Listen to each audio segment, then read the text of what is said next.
ရှင်ပါရှင်ရုံးကဒီနေ့ကတော့ပတ်ကွာလေးခေါင်းရတာပဲဖြစ်ပါတယ်ရုံးဒီနေ့ရုံးကိုလေးဆိုတော့ comment ထပ်မရေးရှင်ကတင်ပြီးစနေရုံးစတဲ့ဟာတွေပဲဆော့ခိုင်းရုံးရဲ့ဒီနေ့ကလူ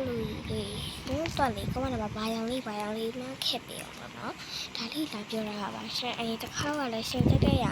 ဆော့ပြဆိုလို့ဆော့ပြပြီးပါပြီအဲ့ဒါအတဲတော့မပေးရအောင်တဲမပေးပြီးတော့ comment ပဲရေးပါတယ် comment လေးရေးပြီးတက်လေးပြီးပါနော်ဘာရောင်ဆော့ပြမလဲ comment မှာရေးခဲ့ပါနော်အဲ့ဒါကြောင့်ဆွေးနွေးရည် comment ပဲရေးပြီးတဲလေးမပေးဘာမှမနေဒါအဲ့ဒါလေးလာပြောတာပြောရင်လည်းမကြဘူးမယ်မကြရင်ဘာမှ sorry ကမပြောရအဲ့ဘန်တီဘလော့ပိုင်လေးကိုတော့မပန်းကြပါပဲတောင်းပါပါရှင်ရှင်ကဒီနေ့တော့ရှင်ရဲ့နာမည်ရှင်လိုပဲပြောင်းနေပြီပေါ့နော်အရှင်တော့အတူတူရပါတယ်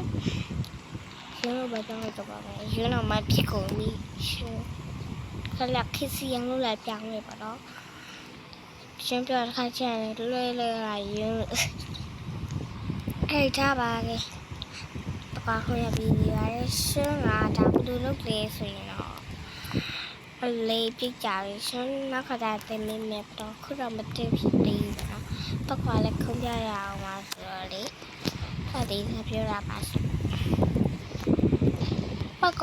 ဆက်လို့ခုံကြတယ်နော်ခါလေးရတော့ပတ်ပါဟိ